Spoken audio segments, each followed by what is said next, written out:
Indonesia. Perkenalkan, nama saya Nima Uwe dengan NIM 22030809 dan saya Melanita Sirebutar dengan NIM 22030807. Langsung saja. Baik, data Badan Pusat Statistik atau BPS menunjukkan ekspor anak kelapa Indonesia atau HS 4402 naik 4,69% dari 145,1 juta US dollar tahun 2019 menjadi 151,9 juta US dollar 2020 dengan pertumbuhan 4% per tahun akibat permintaan global tinggi. Namun, persaingan ketat menuntut pengurangan biaya produksi melalui efisiensi energi via audit energi yang mengidentifikasi pola penggunaan, peluang hemat, dan dasar optimalisasi produksi. Upaya ini selaras dengan RPJP nasional untuk kurangi emisi karbon 17% serta intensitas energi final 1% per tahun pada rencana strategis 2019 sampai 2024 menurut Kementerian ESDM 2020. PT Tom Kokoca Indonesia adalah perusahaan bibit anak tempurung kelapa terbesar di Indonesia, berlokasi di Kecamatan Tanjung Halang, Kabupaten Bogor, Jawa Barat, dengan kapasitas produksi 1.000 ton per bulan menggunakan alat tempurung kelapa dari Pulau Sumatera. Audit energi di PT Tom Kokoca bertujuan membantu efisiensi energi dan perbaikan sistem produksi agar bibit anak tempurung kelapa lebih kompetitif di pasar global. Alat tempurung kelapa. Alat tempurung kelapa adalah produk yang dihasilkan dari pembakaran tidak sempurna terhadap biomasa tempurung kelapa atau yang disebut sebagai pirolisis. Pirolisis mengubah rantai panjang senyawa karbon, hidrogen, dan oksigen dari komponen biomasa menjadi molekul yang lebih kecil dalam bentuk arang padat, uap yang dapat dikondensasi dan gas. Pirolisis merupakan proses dekomposisi suatu bahan pada suhu tinggi tanpa adanya udara atau dengan udara terbatas. Pada pirolisis, proses dekomposisi ini juga sering disebut dengan devolatilasi menurut literatur Ridwan dan Suranto 2017. Proses pirolisis terbagi menjadi dua tahap, yaitu pirolisis primer dan sekunder. Pirolisis primer adalah pirolisis yang terjadi pada bahan baku, sedangkan pirolisis sekunder adalah pirolisis yang terjadi di atas partikel dan gas atau uap hasil dari pirolisis primer. Teknologi densifikasi. Densifikasi merupakan proses pemadatan yang dilakukan dengan cara diberi tekanan atau pengempaan. Tujuan penerapan dari teknologi densifikasi yaitu untuk meningkatkan densitas biomasa dan nilai kalor per unit volume, mengejar kebutuhan ruang penyimpanan, serta memudahkan pengangkutan karena memiliki bentuk dan ukuran yang seragam. Hasil produksi dari densifikasi dipengaruhi oleh nilai tekan, pengempaan, dan sikap fisik bahan baku.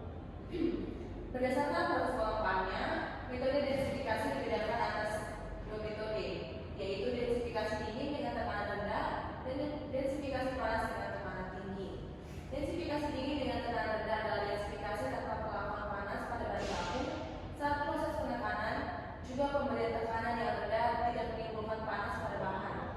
Densifikasi panas dengan tekanan tinggi adalah densifikasi yang menggunakan suhu dan tekanan tinggi pada saat pengempaan. Briket arang terbuka.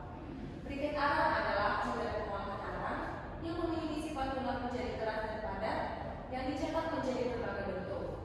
Penggunaan briket berfungsi untuk mempertahankan nyala api sebagai sumber panas yang dimanfaatkan sebagai energi. Briket arang memiliki potensi yang cukup besar untuk dikembangkan sebagai bahan bakar alternatif. Sebagai salah satu produk sumber energi alternatif yang diminati oleh pasar dalam negeri dan juga luar negeri. Briket arang tempurung kelapa harus memenuhi persyaratan mutu pasar yang dituju.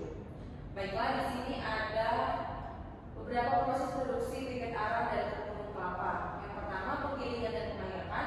Kedua, pencampuran bahan bakar atau menggunakan tepung tapioka. Ketiga, pencetakan briket.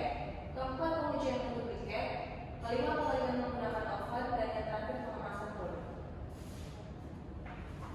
Yang keempat, kebutuhan energi di sektor industri. Dilihat dari tahap konversinya, energi yang dibutuhkan di sektor industri adalah energi primer dan energi sekunder. Energi primer disebut energi yang langsung diberikan oleh alam dalam wujud aslinya dan belum mengalami 7 perubahan bentuk. Contoh energi primer adalah gas alam, batu bara, angin, minyak bumi, panas bumi, dan air. Sedangkan energi sekunder merupakan energi primer yang telah mengalami proses konversi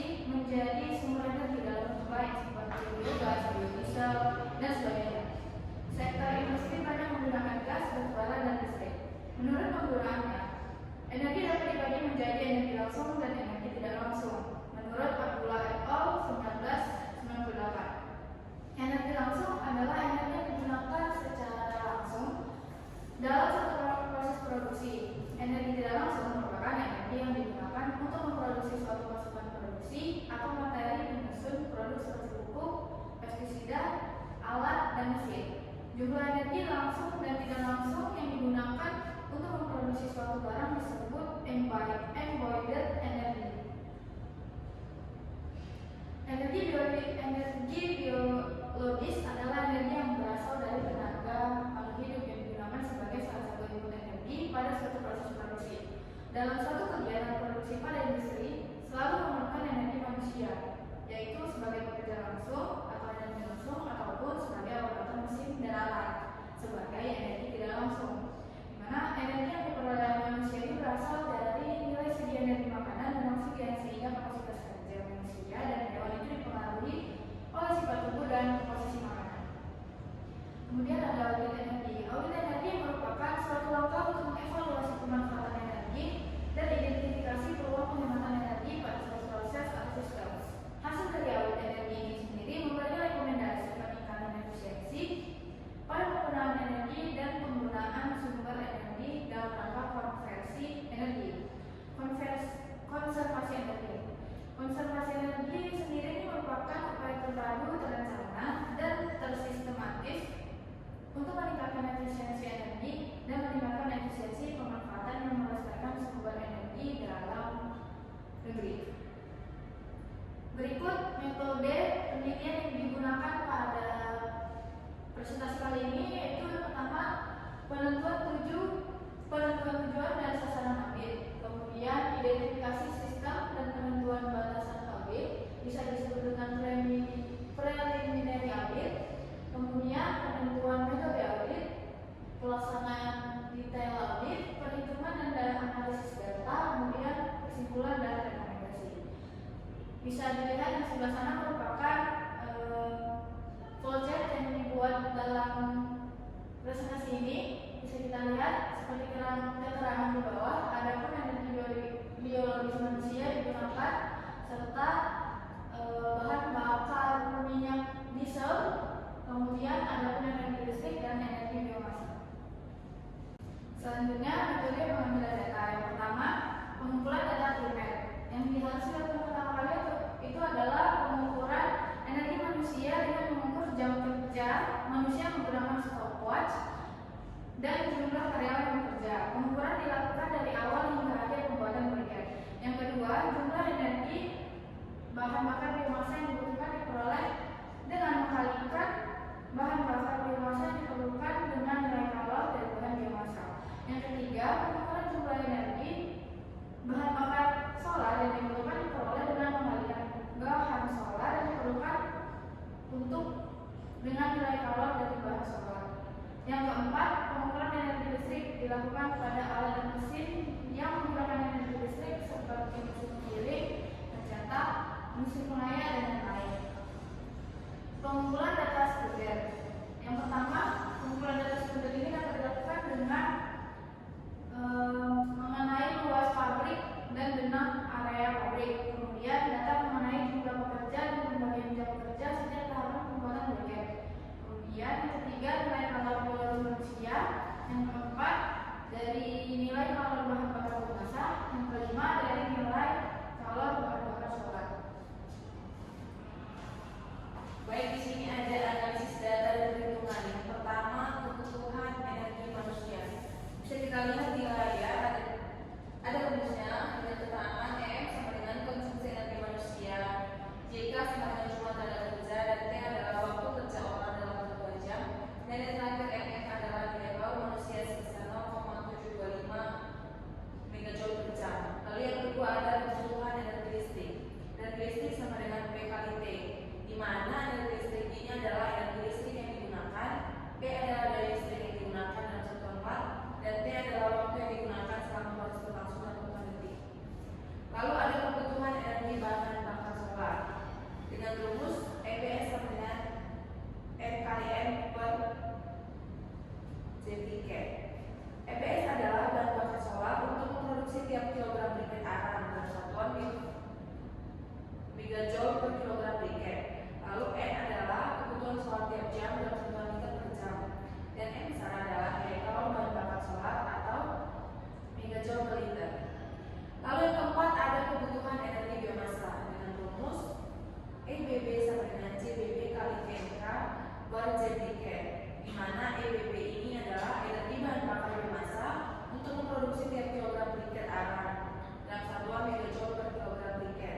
Lalu JBB adalah jumlah bahan bakar dalam satuan kilogram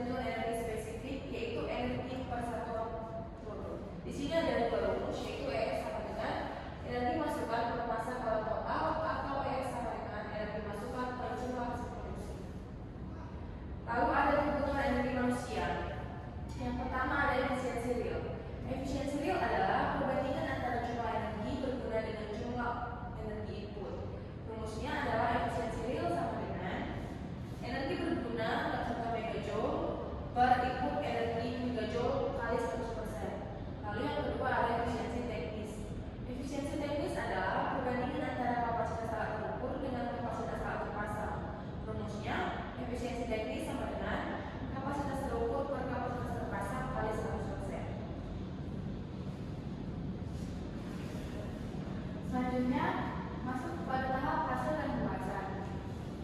Hasil audit energi makro pada proses produksi briket arang di PT Tom Power Indonesia. Yang pertama, kebutuhan energi berdasarkan tahapan proses produksi briket arang di PT Tom Power Indonesia. Hasil audit energi makro selama kurun waktu tanggal 22 Juni sampai dengan 28 Juni 2022 menunjukkan bahwa kebutuhan energi total untuk pengolahan burung kelapa menjadi briket arang burung kelapa adalah 6 megajoule per kilogram briket. Dari jumlah tersebut, penggunaan energi pada proses penggilingan kebanyakan yaitu sebesar 3,47% atau 0,21 megajoule per kilogram briket. Kemudian penyampuran bahan dan perekat yaitu sebesar 3,35% yaitu sebesar 0,30 megajoule per kilogram briket. Kemudian pengeringan sebesar 90,56% atau 5,43 megajoule per kilogram briket. Kemudian pengemasan 0,62% atau sebesar 0,037 megajoule per kilogram briket.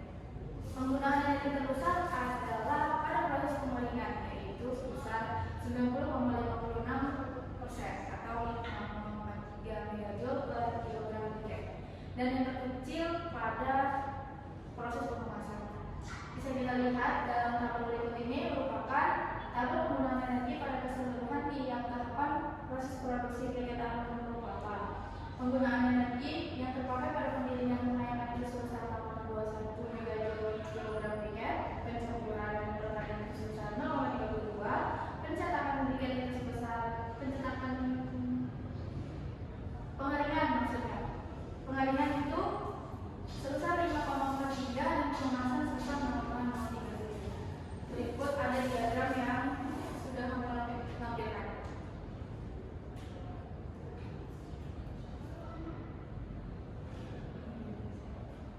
Kemudian kebutuhan energi berdasarkan sumber energi pada proses produksi briket arang di PT Tom Power Indonesia Bogor.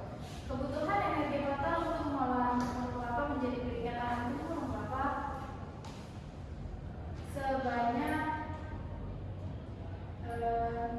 berdasarkan sumber energinya adalah 6 megajoule per kilogram briket. Dari jumlah energi tersebut, 46,19% atau 2,77 megajoule per kilogram briket berupa energi bahan bakar biomasa. Kemudian 42,35% atau 2,54 megajoule per kilogram briket itu berupa energi bahan bakar solar. Kemudian 10,24% atau 0,61 megajoule per kilogram briket itu berupa energi listrik, dan 1,22% ya atau 0,07 megajoule per kilogram briket itu berupa energi biologis manusia. Bahan bakar biomasa yang dimaksud adalah briket jenis pilau yang dibuat dari bubuk arang burung kelapa yang merupakan limbah kegiatan produksi.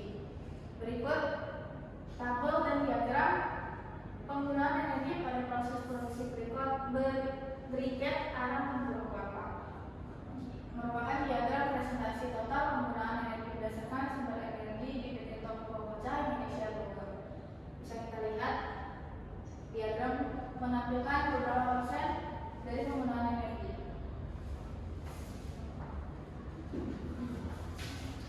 Lalu selanjutnya adalah kebutuhan energi listrik. Kebutuhan energi listrik di PT Tom Power Indonesia dipenuhi dari dua sumber panas PLN yang memiliki daya 197 kVA dan 37 kVA. Panel daya 197 kVA memenuhi energi listrik untuk unit produksi briket arang burung kelapa di PT Tom Power, sedangkan panel 37 memenuhi energi listrik untuk unit office.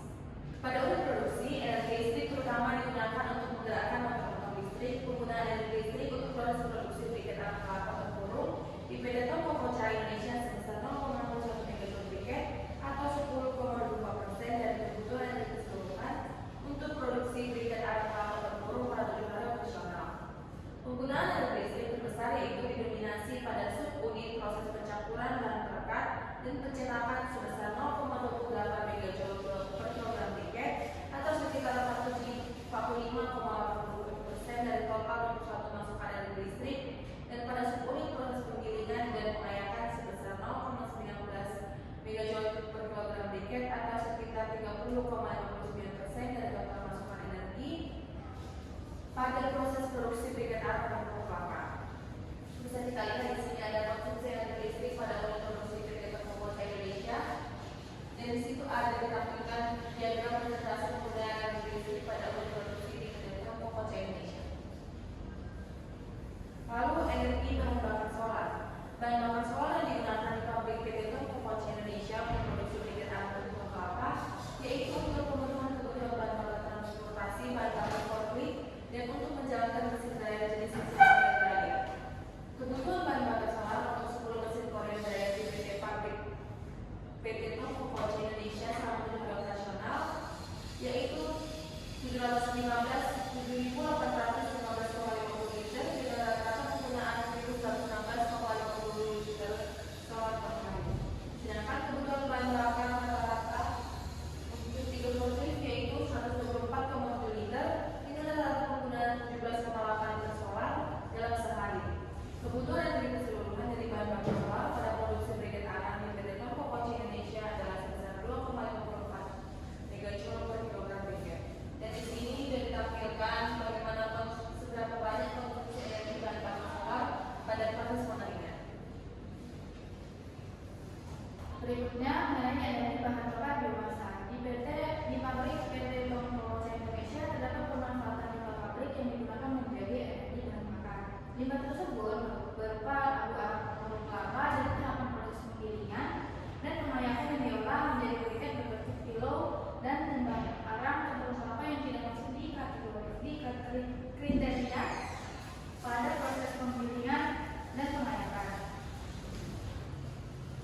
Kedua limbah tersebut digunakan sebagai bahan bakar untuk mesin dryer TCI atau TCI atau Tembakau Indonesia pada tahapan proses pengeringan.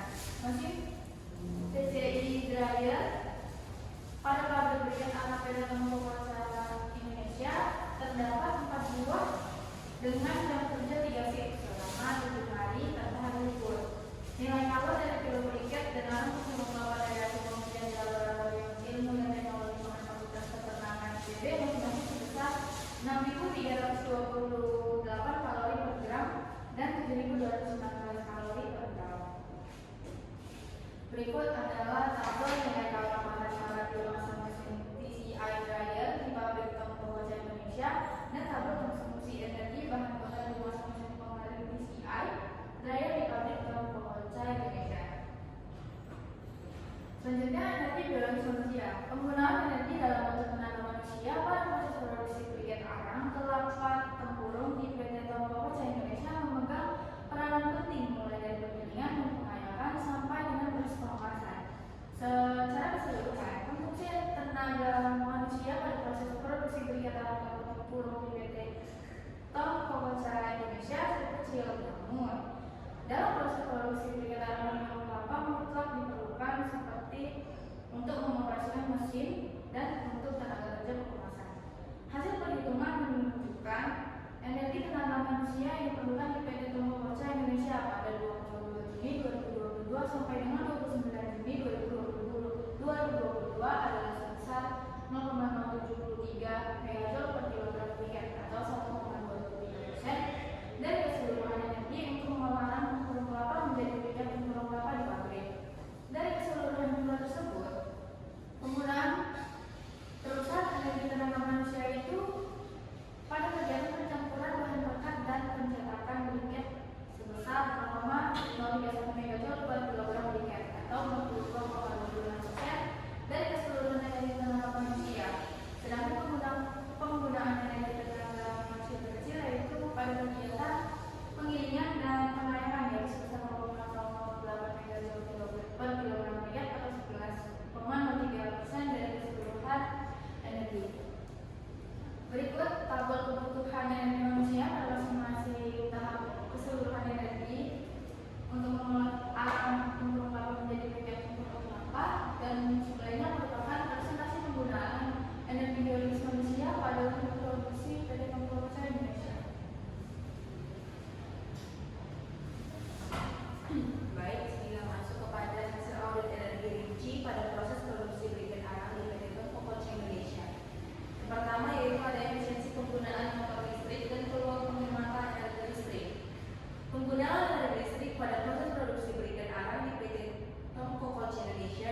Efisiensi dapat dilakukan pada subunit proses tersebut dikarenakan kedua subunit proses tersebut memakai energi listrik sebesar 76,4% dari total masukan energi listrik. Lalu di sini ada tabel efisiensi penggunaan peralatan mesin pada subunit proses penggilingan dan pengayakan, dan yang di bawah ada efisiensi penggunaan peralatan mesin pada subunit proses pencampuran bahan bakar dan pencetakan. Dari hasil perhitungan efisiensi motor listrik pada tahapan proses penggilingan dan pengayakan, rata-rata efisiensi motor listrik yaitu 77%, sedangkan pada tahapan proses pencampuran bahan bakar dan pencetakan briket, rata-rata efisiensi motor listrik sekitar 76%. Kinerja motor listrik pada kedua subunit tersebut dipengaruhi oleh permintaan produksi briket oleh konsumen dan ketersediaan bahan baku arang dan pupuk kelapa. Efisiensi motor listrik pada kedua subunit tersebut dapat ditingkatkan lagi dengan beberapa rekomendasi, yaitu yang pertama, membentuk dan mengembangkan sistem manajemen energi, kedua, pemasangan energi monitoring sistem, dan yang terakhir adalah penggantian motor standar efisiensi dengan motor efisiensi. Lalu yang kedua ada efisiensi penggunaan panas pada mesin pengaring briket dan peluang penghematan energi pada proses pengaringan. Tahapan proses pengaringan merupakan penggunaan energi terbesar dalam proses produksi briket arang dan pupuk kelapa di PT Toko Koce Indonesia, yaitu sebesar 5,43 megajoule per kilogram briket atau 90,56% dari keseluruhan total konsumsi pemakaian energi. Audit energi pada proses pengaringan menunjukkan dua proses pengaringan yang berbeda, yaitu proses pengaringan dengan mesin dryer yang menggunakan bahan bakar solar atau Korean oven dryer dan proses pengaringan dengan mesin dryer yang menggunakan bahan bakar biomasa. Lalu di sini ada tabel efisiensi penggunaan panas pada mesin Korean dryer, dan yang di bawah ada kebutuhan energi per satuan produksi briket arang dengan penggunaan dryer berbahan bakar biomasa. Berikut adalah tabel efisiensi penggunaan panas pada mesin Korea dryer. Dari hasil perhitungan efisiensi penggunaan panas PCI oven dryer dan Korea oven dryer pada subunit proses pengaringan, efisiensi penggunaan panas pada kedua oven dryer tersebut dapat ditingkatkan lagi dengan beberapa rekomendasi. Yang pertama itu dapat mengatur pola penempatan penyerapan pupuk kelapa yang sudah selesai pada proses pencetakan untuk selanjutnya masuk ke dalam unit tahapan proses pengeringan. Yang kedua, memperbaiki atau memodifikasi oven dryer yang bekerja di bawah standar. Yang ketiga, memperbaiki dan mengembangkan sistem maintenance terhadap PCI oven dryer dan Korea oven dryer. Yang keempat, ada perawatan pada PCI oven dryer dengan membersihkannya dari debu. Selanjutnya, memperbaiki burner pada Korea oven dryer agar tidak bocor. Yang terakhir, mengontrol bahan bakar biomasa untuk PCI dryer dengan kadar air yang tidak lebih dari 8%. Berikut kesimpulan dan saran pada paparan kali ini. Yang pertama, ada kesimpulannya yang pertama yaitu kebutuhan energi total untuk mengolah arang pupuk kelapa menjadi briket arang di PT Toko Koce Indonesia adalah 6 megajoule per kilogram briket dengan total produksi 149.217 kg selama periode audit 22 sampai 28 Juni 2022. Kemudian penggunaan energi terbesar pada proses pengaringan 90,56% atau setara dengan 5,73 megajoule per kilogram briket. Pencampuran bahan yang terdekat sebesar 5,35% atau setara dengan 0,22 megajoule per kilogram briket. Penggilingan dan pengayakan sebesar 3,47% setara dengan 0,21 megajoule per kilogram briket, serta pengemasan 0,62% setara dengan 0,03 megajoule per kilogram briket. Berdasarkan sumber energi, biomasa menggunakan energi sebesar 40,19% atau setara dengan 2,77 megajoule per kilogram briket, solar sebesar 42,35% setara dengan 2,54 megajoule per kilogram briket, listrik sebesar 10,24%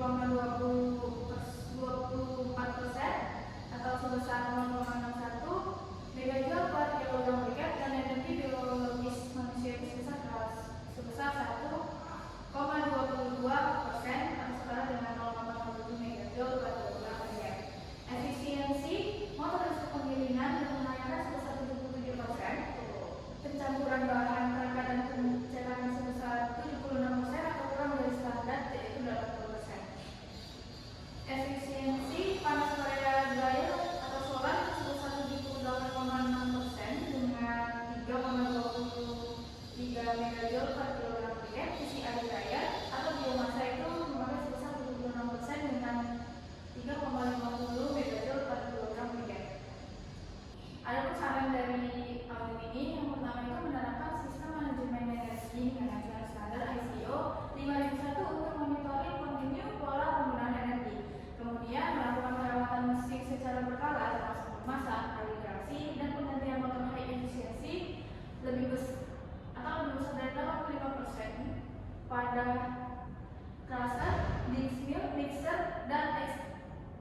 Kemudian yang ketiga, optimalisasi proses pengeringan melalui pengeringan awal biomasa kurang dari 80% kadar airnya. Kemudian peningkatan insulasi dryer, rotasi serta rotasi penggunaan Korea PCI dryer. Kemudian menghitung embodied energi, peralatan produksi dan analisis biaya penghematan energi pasca implementasi. Yang terakhir itu integrasi energi terbarukan seperti solar panel untuk mengurangi ketergantungan listrik dan solar, mendukung target